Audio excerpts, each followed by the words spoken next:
Hello friends, ಎಲ್ಲರೂ ಹೇಗಿದ್ದೀರಾ? ಇವತ್ತೊಂದೊಳ್ಳೆ ರೆಸಿಪಿನ ತೋರಿಸ್ತಾ ಇದ್ದೀನಿ ನಾನು ನಿಮಗೆ. ಸಾಂಬಾರು ಇದು ಇಡ್ಲಿ, ಸಾಂಬಾರು, ಮುದ್ದೆ, ತರಕಾರಿ ಸಾಂಬಾರು ಇದು. ಅನ್ನಕ್ಕೂ ಕೂಡ ತುಂಬ ಚೆನ್ನಾಗಿರುತ್ತೆ.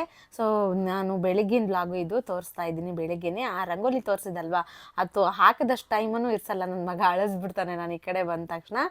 ನಾನಿಲ್ಲಿ ಬೆಳಗ್ಗೆ ಸಾಂಬಾರು ಮಾಡಿಬಿಟ್ಟು ಆಮೇಲೆ ಅನ್ನ ಮಾಡೋಣ ಅಂತ ಹೇಳ್ಬಿಟ್ಟು ಮಾಡ್ತಾಯಿದ್ದೀನಿ. ನಾನಿಲ್ಲಿ ಒಂದು ಅರ್ಧ ಬೌಲ್ ಇಲ್ಲ ಮುಕ್ಕಾಲು ಬೌಲ್ ಆಗೋಷ್ಟು ಬೇಳೆನ ನೀಟಾಗಿ ಇದನ್ನು ತೊಳೆದ್ಬಿಟ್ಟು ನೀವು ಇದನ್ನು ಒಂದೆರಡು ವಿಸಲ್ ಕೂಗಿಸ್ಕೊಳ್ಳಿ. ಬೇಳೆ ಹಾಕೋದ್ರಿಂದ ಸಾಂಬಾರು ತಿಕ್ನೆಸ್ ಬರುತ್ತೆ. ತುಂಬ ಚೆನ್ನಾಗೂ ಇರುತ್ತೆ ಟೇಸ್ಟು. ಹಾಗೇನು ಮಾಡ್ತಾರೆ, ಬಟ್ ಅದು ಟೊಮೊಟೊಸ್ ಅದು ಕೂಡ ಚೆನ್ನಾಗಿರುತ್ತೆ. ಅದು ಕೂಡ ನಿಮ್ಗೆ ಒಂದ್ಸಲ ಮಾಡಿ ತೋರಿಸ್ತೀನಿ. ನಾನಿಲ್ಲಿ ಎಣ್ಣೆ ಒಂದೆರಡು ಟೀ ಲೋಟದಷ್ಟು ನೀರು ಹಾಕಿ ನೀವು ಕುಕ್ಕರಲ್ಲಿ ಬೇಯೋಕ್ಕೆ. ಅದಾದಮೇಲೆ ಒಂದು ಸ್ವಲ್ಪ ಆಯಿಲ್ ಹಾಕಿ. ಆಯಿಲ್ ಹಾಕೋದ್ರಿಂದ ನಿಮಗೆ ಬೇಳೆ ಅನ್ನೋದು ತುಂಬ ಸ್ಮೂತಾಗಿ ಕುಕ್ ಆಗುತ್ತೆ. ಈ ಬೆಳಿಗ್ಗೆ ಎದ್ದು ಅಡುಗೆ ಮಾಡಬೇಕಪ್ಪ ಅಂತಂದರೆ ಬೇಜಾರಲ್ವಾ? ರಾತ್ರಿ ಬೇಕಾದರೆ ಎಷ್ಟೊತ್ತಾದರೂ ಎದ್ದಿರ್ಬೋದು. ಬೆಳಿಗ್ಗೆನೇ ಎದ್ದು ಕೆಲಸ ಮಾಡಬೇಕು ಅಂತಂದರೆ ಆಗೋದೇ ಇಲ್ಲ ಯಾರಿಗಾದ್ರೂ ಅಷ್ಟೇ. ಇದೆಲ್ಲ ಬೇಯೋದ್ರೊಳಗೆ ಬೇಳೆ ನಾವು ತರಕಾರಿ ಎಲ್ಲದನ್ನು ಕಟ್ ಮಾಡಿಕೊಂಡು ನೀಟಾಗಿ ಎತ್ತಿಟ್ಕೊಳ್ಳೋಣ. ಇಲ್ಲಿ ತೋರಿಸ್ತಾ ಇದ್ದೀನಿ ನೋಡಿ. ಒಂದು ಅರ್ಧ ಹೀರೆಕಾಯಿನ ಕೊಯ್ದಿಟ್ಕೊಂಡಿದ್ದೀನಿ ನಾನು. ಒಂದು ಸ್ವಲ್ಪ ಬೀನ್ಸು, ಹಂಗೆ ಒಂದು ಸ್ವಲ್ಪ ಕ್ಯಾರೆಟು, ಏನೇನು ತರಕಾರಿ ಇದೆಯೋ ಎಲ್ಲ ತರಕಾರಿನೂ ಹಾಕಿ, ಪರವಾಗಿಲ್ಲ, ಸಾಂಬಾರಲ್ವಾ. ಈ ಕೋಸು ಹೂಕೋಸು ಒಂದೆರಡು ಬಿಟ್ಟು ಎಲ್ಲ ತರಕಾರಿನೂ ಹಾಕಿ. ಇವಾಗ ಒಗ್ಗರಣೆ ಕೊಡ್ತಾ ಇದ್ದೀನಿ. ಬೇಳೆ ಎಲ್ಲ ಬೆಂದಿದೆ, ಅದೆಲ್ಲ ಸೈಡಿಗೆ ಎತ್ತಿಟ್ಟೆ ನಾನು ಕುಕ್ಕರ್ನ. ಇವಾಗ ಇದಕ್ಕೆ ಒಣಮೆಣ್ಸಿನ್ಕಾಯಿ, ಸಾಸಿವೆ, ಜೀರಿಗೆ, ಬೆಳ್ಳುಳ್ಳಿ, ಹಸಿ ಕರಿಬೇವನ್ನ ಹಾಕಿ ಒಗ್ಗರಣೆ ಕೊಡಿ. ಒಂದು 5 ಸ್ಪೂನ್ ಆಗೋಷ್ಟು ಇದು ಹಾಕಿ ಎಣ್ಣೆನ ನೀವು. ಇವಾಗ ಒಂದೊಂದೇ ತರಕಾರಿನ ಹಾಕ್ಕೊಳ್ಳೋಣ. ಇದೆಲ್ಲದು ಸ್ವಲ್ಪ ಬೆಳ್ಳುಳ್ಳಿ ಒಂಚೂರು ಫ್ರೈ ಆಗಲಿ. ಇದೆಲ್ಲದು ಆದಮೇಲೆ ನೀವು ಒಂದೊಂದೇ ತರಕಾರಿನ ಹಾಕ್ಕೊಡಿ. ಎಲ್ಲ ತರಕಾರಿನೂ ಸ್ವಲ್ಪ ಸಣ್ಣದಾಗಿ ಕಟ್ ಮಾಡ್ಕೊಳ್ಳಿ. ಒಂದು ಸ್ವಲ್ಪ ದೊಡ್ಡದಾಗಿದ್ದರೆ ಬೇಯೋಕ್ಕೆ ಇದಾಗುತ್ತೆ, ಬೇಗ ಬೇಯೋದಿಲ್ಲ ನನಗೆ. ಇವಾಗ ಯಾವ್ದ್ಯಾವುದು ಸ್ವಲ್ಪ ಗಟ್ಟಿ ಇರುತ್ತೋ ತರಕಾರಿ ಅದು ಫಸ್ಟ್ ಹಾಕೋಣ. ಲಾಸ್ಟ್ ಫ್ರೈ ಆಗೋದ್ರೊಳಗೆ ಒಂದು ಸ್ವಲ್ಪ ನೀಟಾಗಿ ಫ್ರೈ ಆಗುತ್ತೆ ಅದು.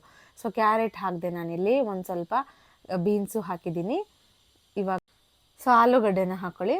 ಒಂದು ಮುಕ್ಕಾಲು ಚಿಕ್ಕ ಆಲೂಗಡ್ಡೆನ. ಸಾಂಬಾರು, ತರಕಾರಿ ಸಾಂಬಾರು ಅಂದರೆ ಜಾಸ್ತಿ ತರಕಾರಿ ಹಾಕ್ಬಿಟ್ರೆ ಗಟ್ಟಿಯಾಗಿದ್ದರೆ ಅನ್ನ ಕಲ್ಸ್ಕೊಂಡು ತಿನ್ನೋಕೆ ಚೆನ್ನಾಗಿರಲ್ಲ.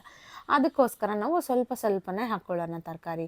ಇದೆಲ್ಲ ಸ್ವಲ್ಪ ಗಟ್ಟಿಯಾಗಿರುತ್ತಲ್ವ, ಹಂಗಾಗಿ ಇದೆಲ್ಲದು ನೀಟಾಗಿ ಸ್ವಲ್ಪ ಫ್ರೈ ಆಗಲಿ. ಅದಾದಮೇಲೆ ಸ್ವಲ್ಪ ಫ್ರೈ 1 ನಿಮಿಷದವರೆಗೂ ಫ್ರೈ ಮಾಡ್ಕೊಳ್ಳಿ ಅದೆಲ್ಲದು. ಆದಮೇಲೆ ಇವಾಗ ಹೀರೆಕಾಯಿ ಹೆಂಗೋ ಬೇಗ ಫ್ರೈ ಆಗಿಬಿಡುತ್ತೆ. ಹೀರೆಕಾಯಿ ಜಾಸ್ತಿ ಟೈಮ್ ತೊಗೊಳ್ಳಲ್ಲ ಬೇಯೋಕ್ಕೆ. ಈ ಕ್ಯಾರೆಟು, ಬೀನ್ಸು ಅಂದರೆ ಒಂದು ಸ್ವಲ್ಪ ಟೈಮ್ ಹಿಡಿಯುತ್ತೆ ಅಲ್ವಾ, ಫಸ್ಟ್ ಅದಕ್ಕಾಗಿ ಅದೆಲ್ಲ ಫಸ್ಟ್ ಫ್ರೈ ಮಾಡ್ಕೊಂಡ್ಮೇಲೆ ಇದು ಹೀರೆಕಾಯಿನ ನೀವು ಇದೆಲ್ಲ ಫ್ರೈ ಆದಮೇಲೆ 1 ನಿಮಿಷ, ಒಂದೂವರೆ ನಿಮಿಷದವರೆಗೂ ಫ್ರೈ ಆದಮೇಲೆ ಆಮೇಲೆ ಹಾಕ್ಕೊಳ್ಳಿ. ಇದನ್ನು ಬೇಗ ಬೆಂದೋಗ್ಬಿಡುತ್ತೆ, ಜಾಸ್ತಿ ಟೈಮ್ ತೊಗೊಳ್ಳಲ್ಲ. ಇವಾಗ ಹೀರೆಕಾಯಿನೂ 1 ನಿಮಿಷದವರೆಗೂ ಫ್ರೈ ಆದಮೇಲೆ ಇದೆಲ್ಲದನ್ನು ನೀವು ಒಂಚೂರು ಕ್ಯಾಪ್ ಹಾಕ್ಬಿಟ್ಟು ಬೇಯಿಸ್ಕೋಬೇಕಾಗುತ್ತೆ. ಒಂದು ಟೊಮ್ಯಾಟೊ, ಈ ಮೀಡಿಯಮ್ ಸೈಜ್ ಟೊಮ್ಯಾಟೊನ ಕಟ್ ಮಾಡ್ಕೊಂಡು ಹಾಕಿದ್ದೀನಿ. ಟೊಮ್ಯಾಟೊ ಏನು ಜಾಸ್ತಿ ಫ್ರೈ ಮಾಡೋ ಅವಶ್ಯಕತೆ ಇಲ್ಲ.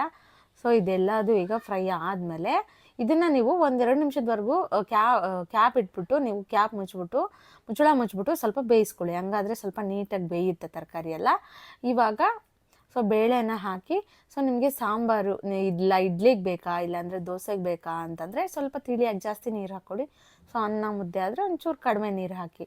ಇವಾಗ ಹಸಿ ಬೆಳ್ಳುಳ್ಳಿ ಹಾಕಿ. ಇದಕ್ಕೆ ಹಸಿ ಬೆಳ್ಳುಳ್ಳಿ ಹಾಕೋದ್ರಿಂದ ಟೇಸ್ಟ್ ಒಂಥರ ಚೆನ್ನಾಗಿರುತ್ತೆ. ಇವಾಗ ಒಂದು ಚಿಟಿಕೆ ಹಾಕೋಷ್ಟು ಅರ್ಶಿಣ ಪುಡಿನ ಹಾಕಿ. ಅರ್ಶಿಣ ಪುಡಿ ಹಾಕಾದ್ಮೇಲೆ ಈಗ ಖಾರಕ್ಕೆ ಎಷ್ಟು ಬೇಕೋ ಅಷ್ಟು ಖಾರದ ಪುಡಿನ ಹಾಕಿ. ನಾನಿಲ್ಲಿ 1.5 ಟೇಬಲ್ ಸ್ಪೂನ್ ಆಗೋಷ್ಟು ಹಾಕ್ತಾಯಿದ್ದೀನಿ.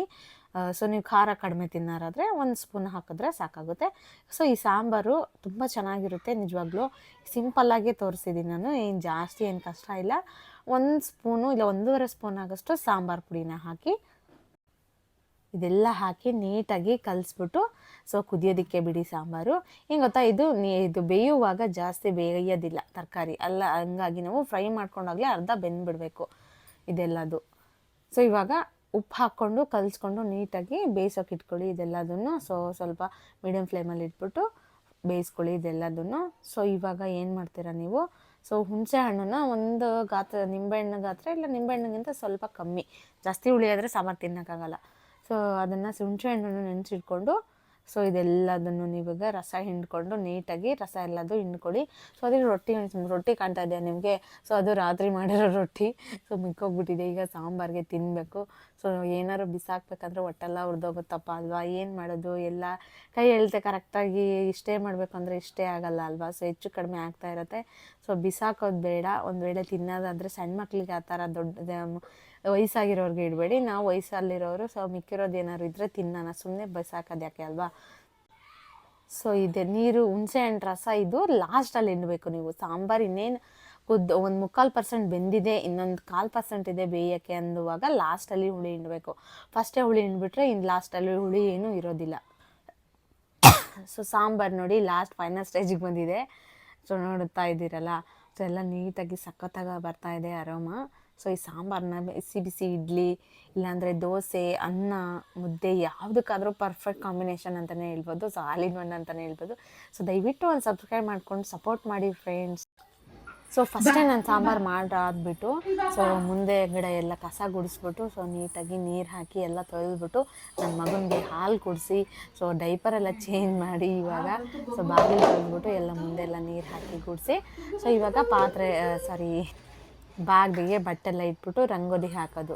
ಸೊ ಇದು ಯಾವತ್ತೋ ಒಂದಿನ ಹಾಕ್ತೀನಿ ನಾನು. ಯಾಕೆ ಅಂತಂದರೆ ಡೈಲಿ ಹಾಕ್ಬೋದು, ಬಟ್ ನನ್ನ ಮಗ ಅದೆಲ್ಲ ಅಳಿಸ್ಬಿಟ್ಟು ಸೊ ಅದೆಲ್ಲ ರಂಗೋಲಿ ಹಿಟ್ಟನ್ನ ಬಾಯಲ್ಲಿ ಹಿಡ್ಕೊತಾನೆ ಅವನು. ನನಗೆ ಅದೇ ಭಯ, ಹಂಗಾಗಿ ನಾನು ಸೊ ಜಾಸ್ತಿ ರಂಗೋಲಿ ಹಾಕೋಕ್ಕೆ ಹೋಗಲ್ಲ. ನಾನು ಯಾವಾಗಾದರೂ ಏನಾದ್ರು ಕೆಲಸ ಮಾಡ್ತಾಯಿದ್ರೆ ಒಳಗಡೆ ಸೊ ಯಾರೂ ಇಲ್ದಾಗ ನೋಡಿಬಿಟ್ಟು ಅವನು ಸೊ ಆ ರಂಗೋಲಿ ಹಿಟ್ಟನ್ನ ಬಾಯಲ್ಲಿ ಇಟ್ಕೊಂಡ್ಬಿಡ್ತಾನೆ. ಸೊ ಹಂಗಾಗಿ ನಾನು ಜಾಸ್ತಿ ಹಾಕೋಕ್ಕೆ ಹೋಗಲ್ಲ ಮುಂದ್ಗಡೆ.